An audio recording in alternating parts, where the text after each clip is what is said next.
President John F. Kennedy.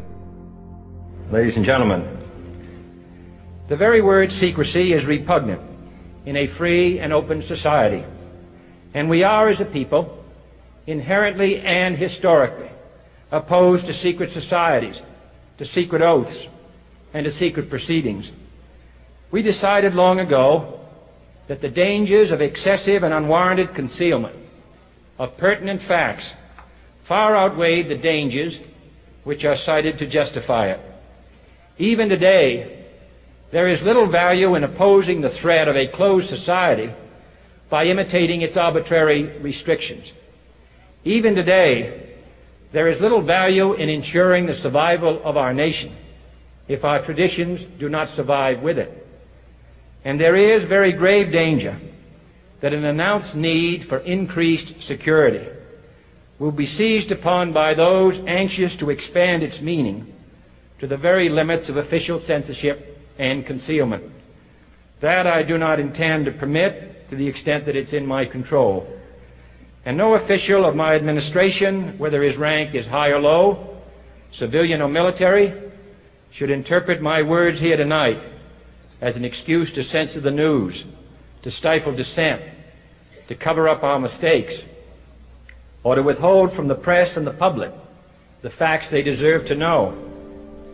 For we are opposed around the world by a monolithic and ruthless conspiracy that relies primarily on covert means for expanding its sphere of influence, on infiltration instead of invasion, on subversion instead of elections, on intimidation instead of free choice, on guerrillas by night instead of armies by day. It is a system which has conscripted vast human and material resources into the building of a tightly knit, highly efficient machine that combines military, diplomatic, intelligence, economic, scientific, and political operations.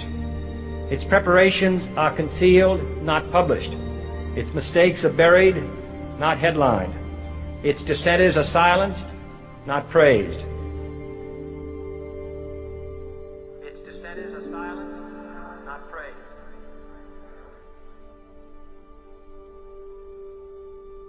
Its dissenters are silenced, not praised. Its dissenters are silenced, not praised.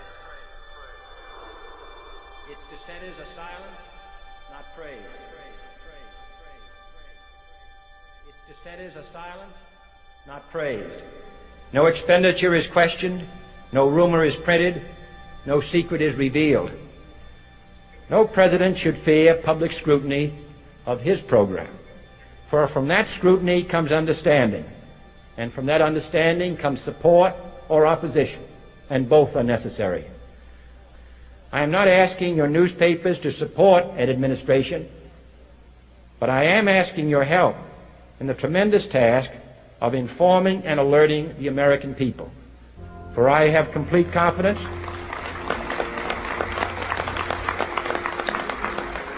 in the response and dedication of our citizens whenever they are fully informed.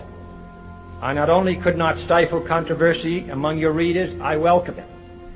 This administration intends to be candid about its errors. For as a wise man once said, an error doesn't become a mistake until you refuse to correct it. We intend to accept full responsibility for our errors, and we expect you to point them out when we miss them. Without debate, without criticism, no administration and no country can succeed, and no republic can survive. That is why the Athenian lawmaker Solon decreed it a crime for any citizen to shrink from controversy. And that is why our press was protected by the First Amendment, the only business in America specifically protected by the Constitution, not primarily to amuse and entertain, not to emphasize the trivial and the sentimental, not to simply give the public what it wants, but to inform, to arouse, to reflect, to state our dangers and our opportunities, to indicate our crises and our choices, to lead, mold, educate, and sometimes even anger public opinion. This means greater coverage and analysis of international news, for it is no longer far away and foreign, but close at hand and local. It means greater attention to improved understanding of the news, as well as improved transmission. And it means, finally, that government at all levels must meet its obligation to provide you with the fullest possible information outside the narrowest limits of national security.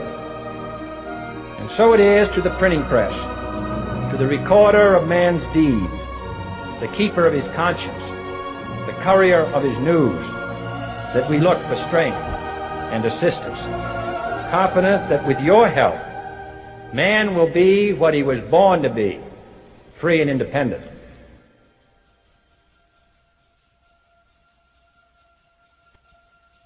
You were both in Skull and Bones, the secret society. It's so secret we can't talk about it. What does that mean for America?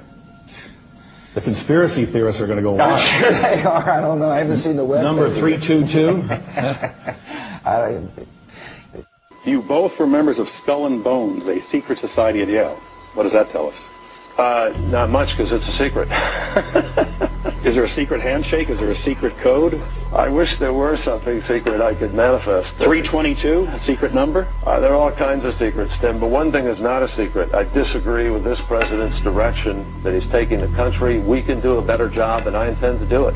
And we'll be watching. Be safe on the campaign trail. John Kerry, thanks for joining us. And we'll be right back. It's good to be back at the Council on Foreign Relations. As Pete mentioned, I've been a member for a long time and was actually a director for some period of time. I never mentioned that when I was campaigning for re-election back home in Wyoming. Senator Clinton, how you doing? I'm good. How are you Can I ask you a quick question while you sign that? It was reported in June of 2006 you attended a meeting in Ottawa, Canada, the Bilderberg Group. Can you comment on that? What's going on at the Bilderberg meeting, and what do you guys talk about up there? I have no idea what you're talking about. Yeah, you do. It was reported you were up there, and people saw you up there. I just want to know what you guys talk about and meet about up there. Sir, I don't know. Why are they such top-secret meetings? I have no idea what you're talking Your about. husband went to a Bilderberg meeting, too. I'm just wondering. I'm not being rude or anything. No, I just want to know what happens at these meetings. Well, since I wasn't there, I have no idea. Okay, thank you, Senator. Thank you. How are you? There you go. Thank you very much. Listen, I am a happy member of the Bohemian Grove. I like the folks who come there, and it's really inappropriate for me to talk about the group beyond that. Thank you. Have you been there for the ceremony with the cremation of care? Frankly, I don't think that's something I need to talk to you about.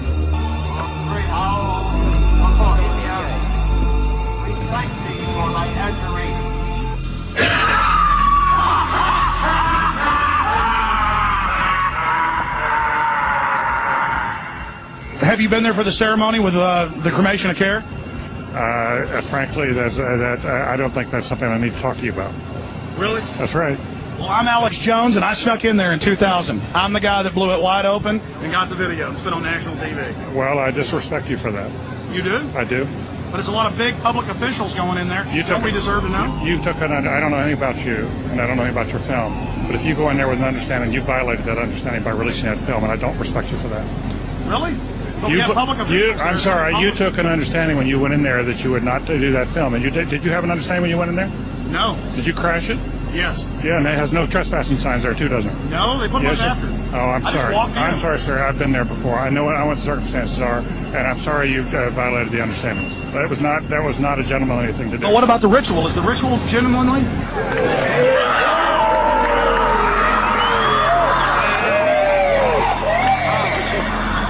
Sir, everything. I don't owe you this comment. I know. This is what's called ambush journalism, and I disrespect you for that as well. So thank you and goodbye. The ritual?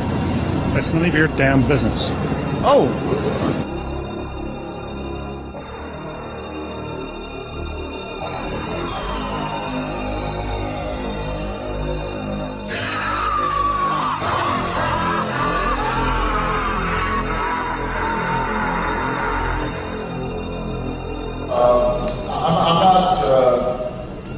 The Council on Foreign Relations, I don't know if I'm an official member. I've spoken there before.